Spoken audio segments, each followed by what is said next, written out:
Ernesto, soy Edgardo Zablowski, soy el rector de UCEMA y, bueno, han estado escuchando nuestros problemas de conexión, pero creo que básicamente está solucionado.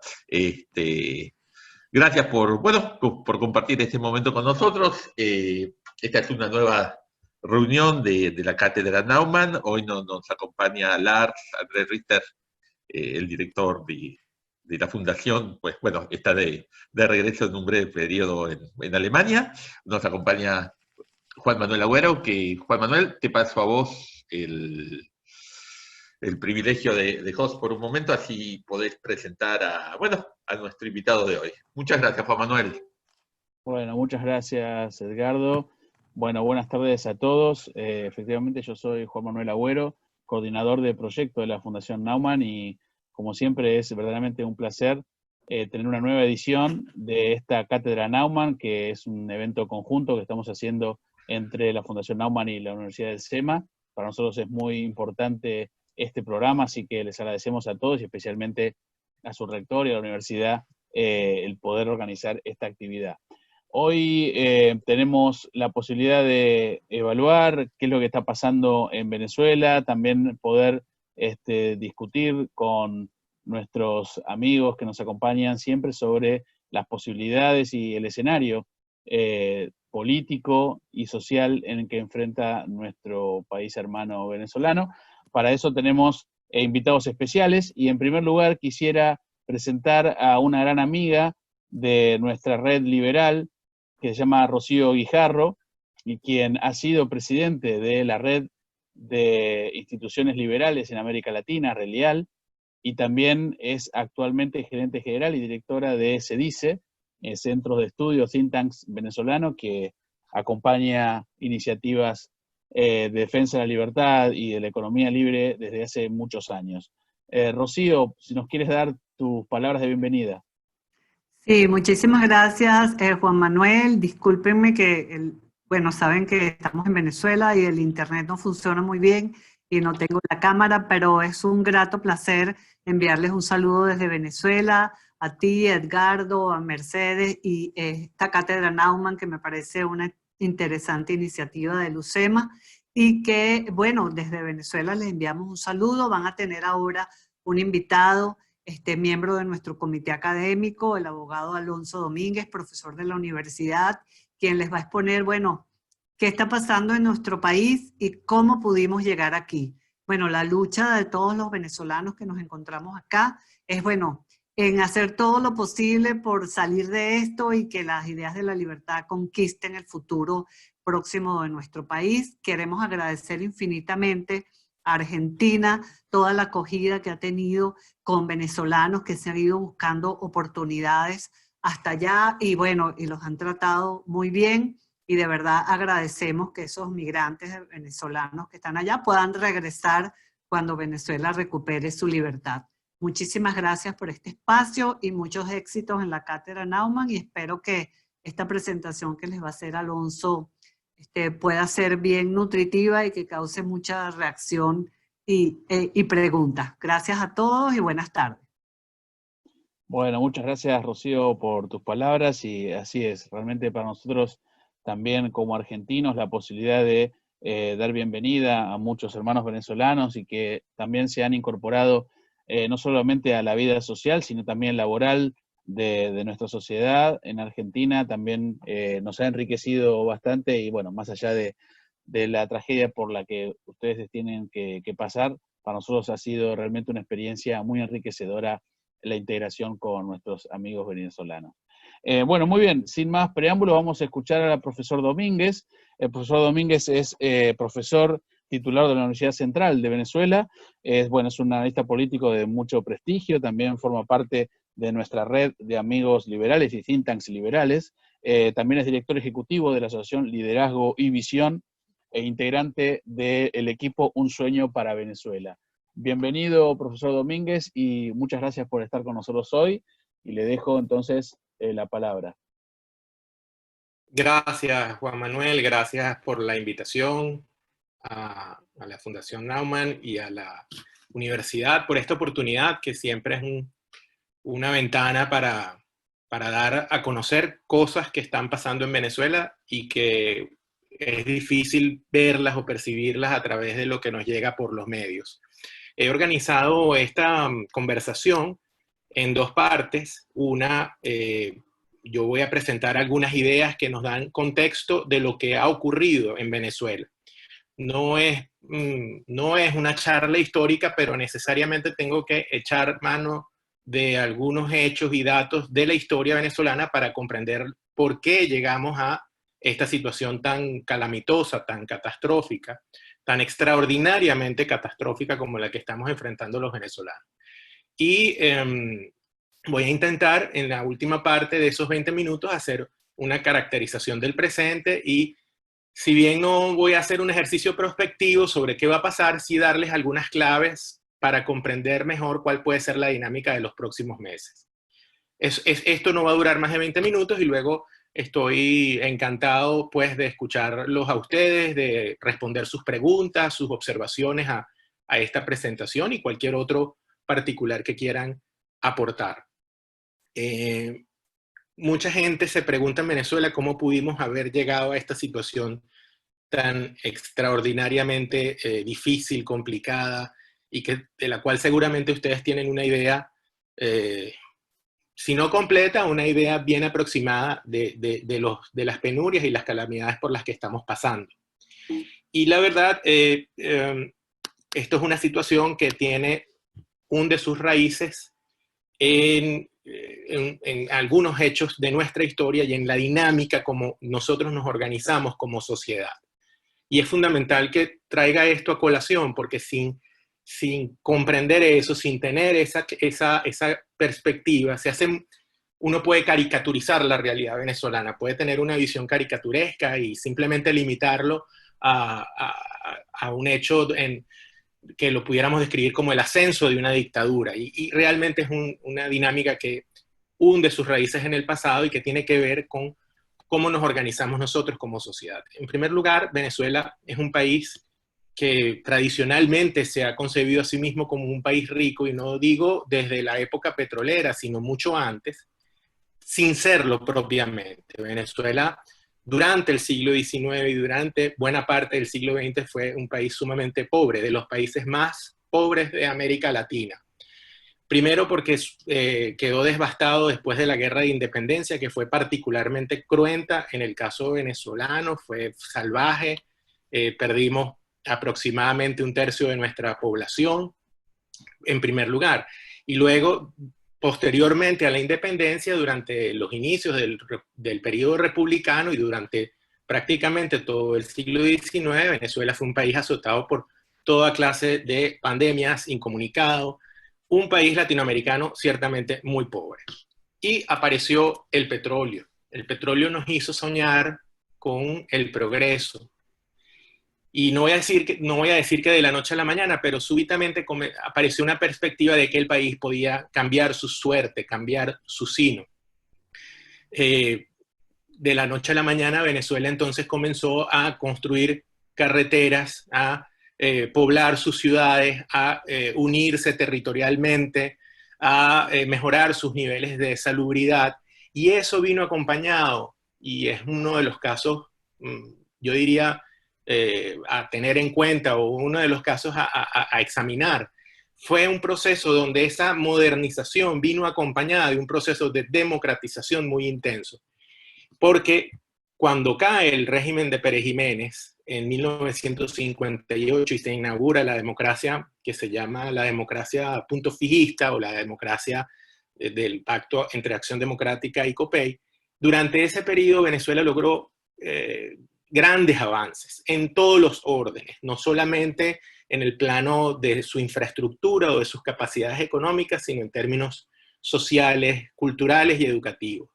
Cuando uno revisa material hemerográfico de los años 50 y de los años 60 y de los años 70 incluso, uno ve optimismo a raudales, uno ve imágenes y referencias de Venezuela como lo que pudiera ser para muchos hoy día es Dubái, una referencia de algo construido en medio de la nada y que de pronto surge y se convierte en un factor y en un poder regional, económico y en muchos órdenes. Entonces, el progreso venezolano no solamente fue desde el punto de vista de su infraestructura y de sus capacidades, sino también de su cultura democrática.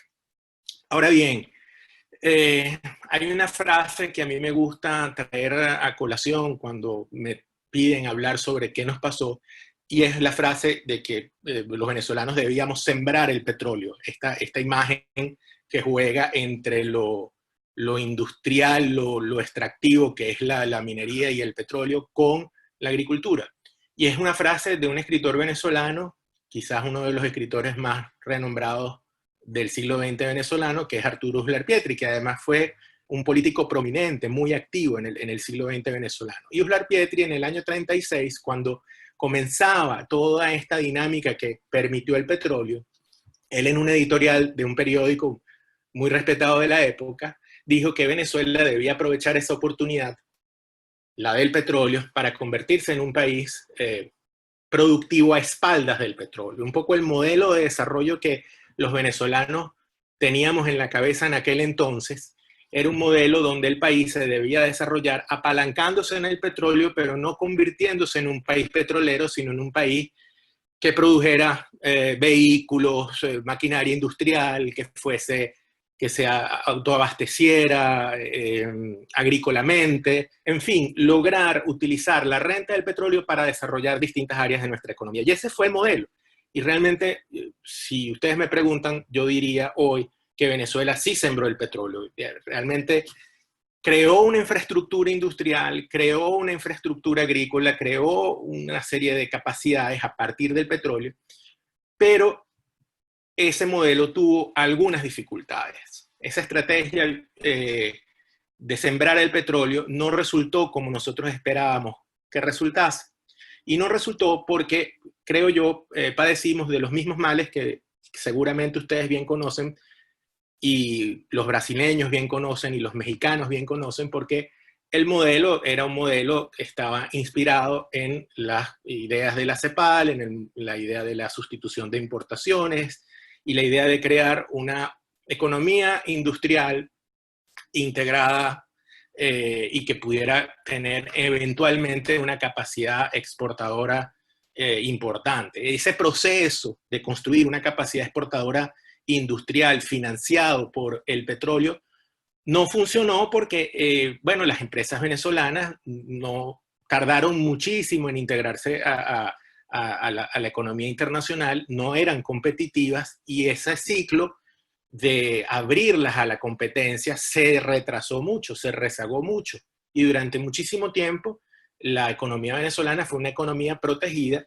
pero protegida con la renta petrolera, y eso creó unas distorsiones tremendas en nuestra economía.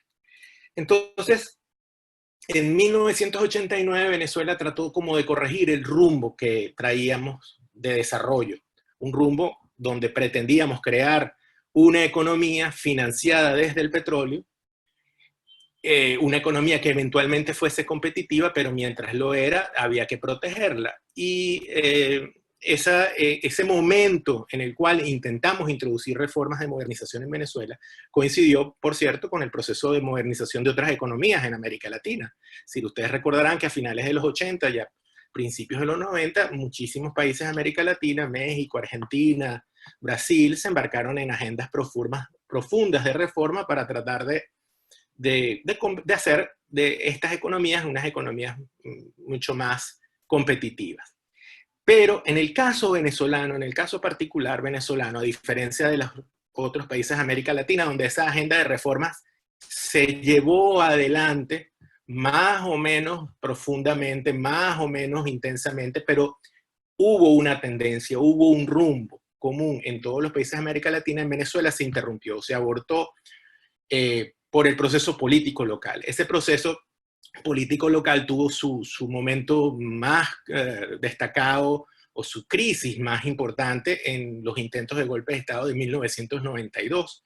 En Venezuela hubo 2 intentos de golpe de Estado, y uno de ellos en particular estuvo liderado por quien fue muchos años presidente de Venezuela, que fue Hugo Chávez. Hugo Chávez fue el líder de uno de esos 2 golpes de Estado, y a pesar que en un primer momento él captó la atención de las mayorías que deseaban un cambio para el país.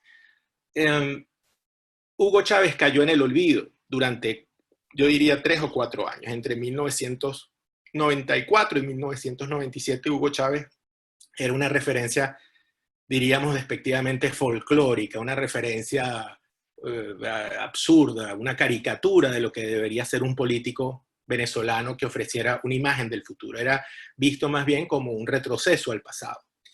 Hugo Chávez hábilmente, sin embargo, comprende que el camino era insertarse dentro de la dinámica electoral que la propia democracia venezolana había construido con tanto tesón y con tanta eficiencia, diríamos.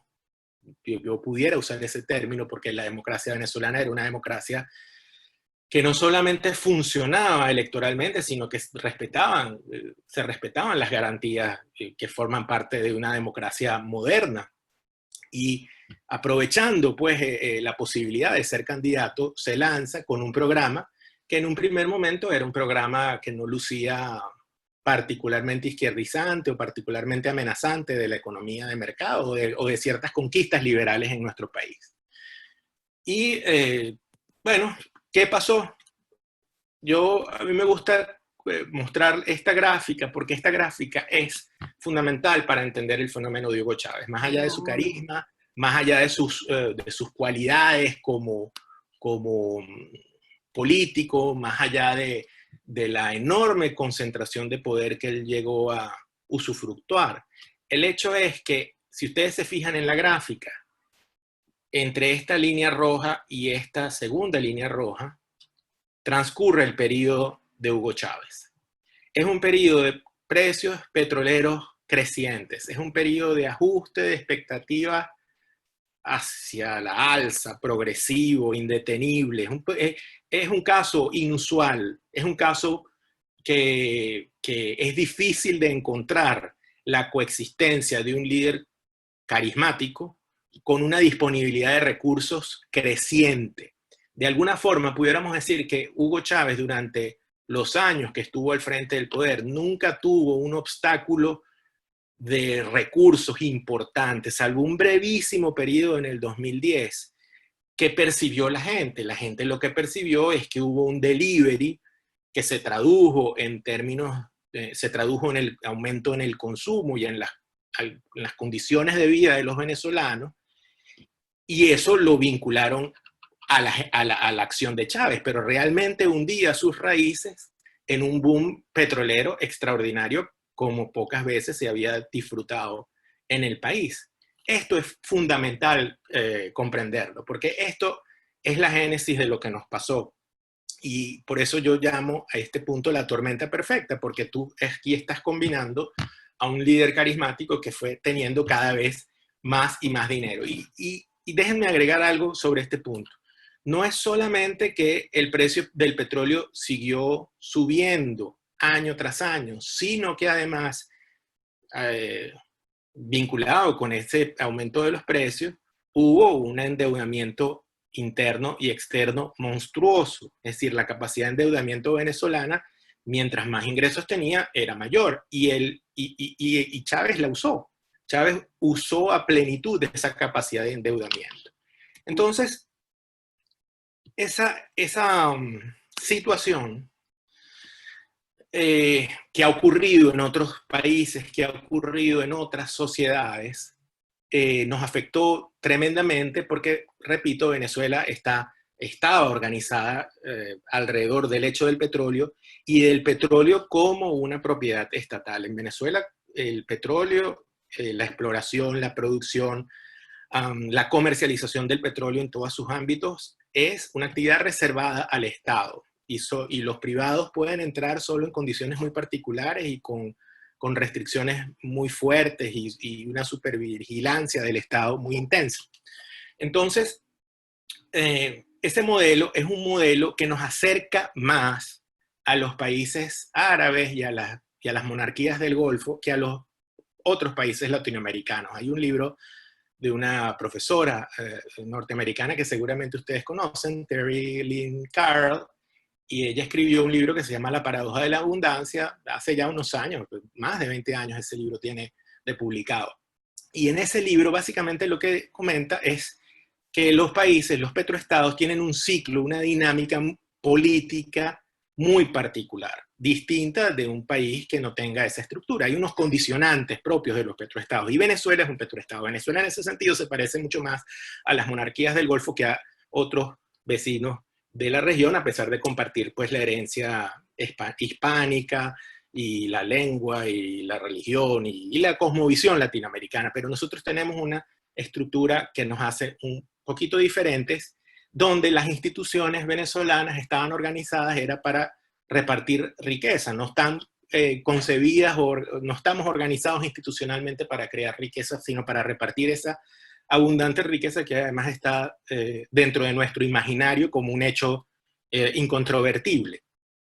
Y cuando tú tienes instituciones que reparten riqueza, la sociedad se convierte en una sociedad depredadora, pues una sociedad capturadora de rentas. Y la sociedad venezolana, en ese periodo que yo les mostré anteriormente, de 20 años, donde disfrutamos de un líder carismático, autoritario, pero que se mantuvo dentro de ciertas formas democráticas y un incremento anualizado de sus ingresos, en ese contexto, pues lo racional, podríamos decirlo así, era organizarse para capturar renta. Y eso fue lo que hizo la sociedad venezolana.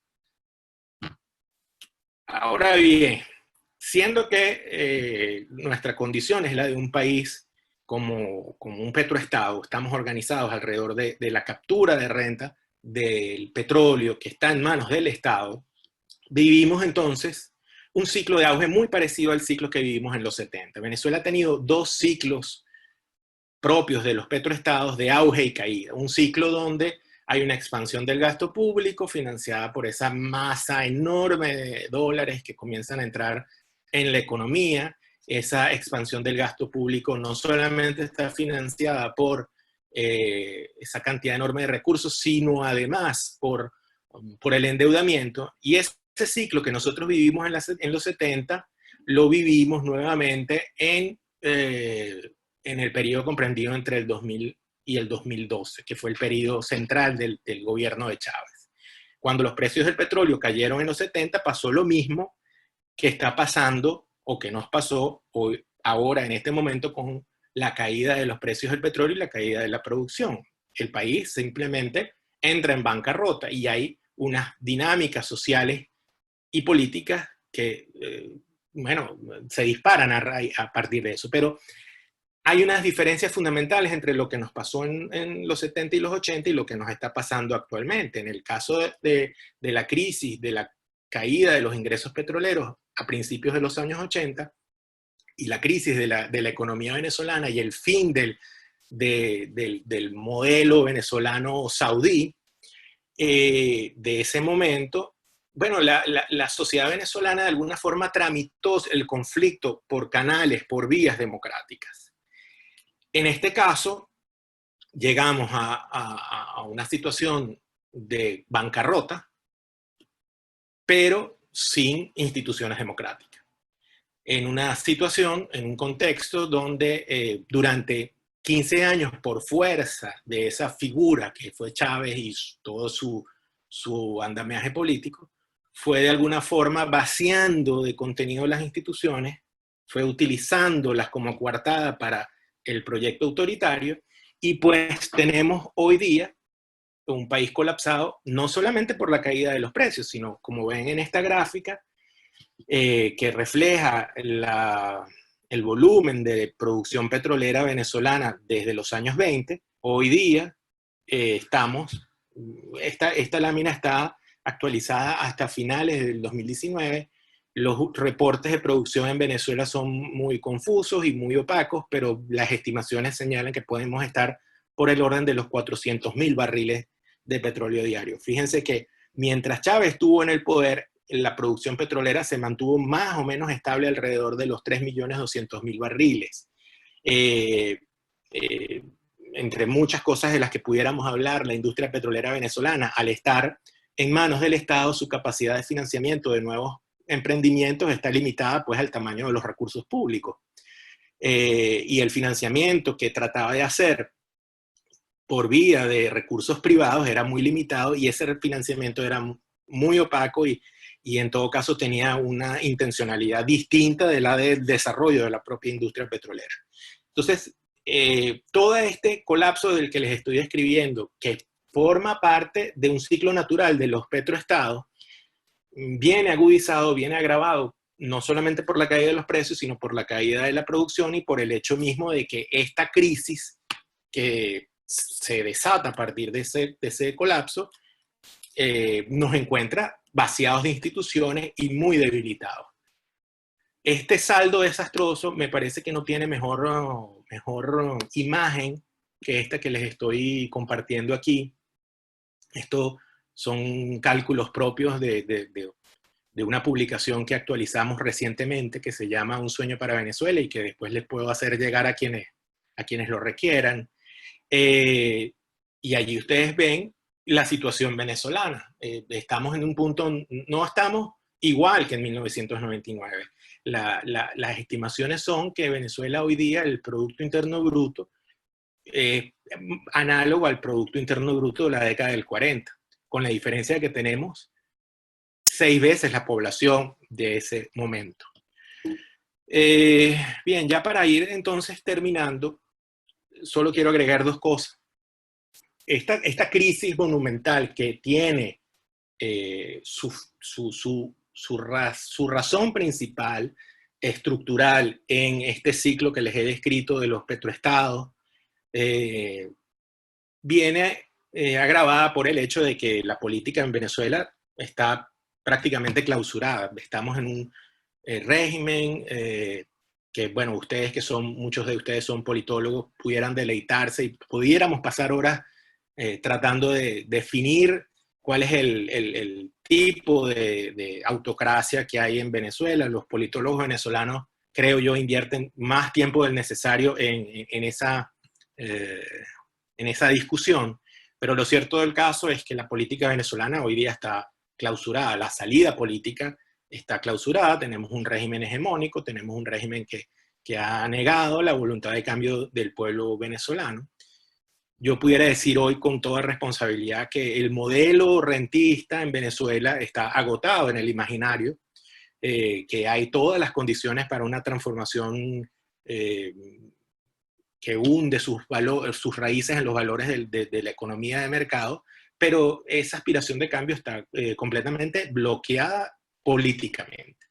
Está bloqueada, la clase política venezolana ha sido una clase política que se ha mantenido dentro de los cánones o los códigos de la democracia, y ha luchado democráticamente, pero no ha optado por la ruta armada. Y hoy día estamos en una situación francamente desesperante, casi que de calle ciega, porque realmente no pareciera haber una salida política en el corto plazo a nuestra crisis. Y pudiéramos hablar sobre esto más adelante en el momento de las preguntas. Y a esto se le agrega que, si bien les decía que la sociedad venezolana, el ciudadano venezolano, tiene hoy día una visión diferente sobre cómo debemos organizarnos como sociedad, pues la cúpula gobernante no. La cúpula gobernante tiene todavía la visión rentista, pero creo yo, ya no como visión rentista, sino como visión depredadora.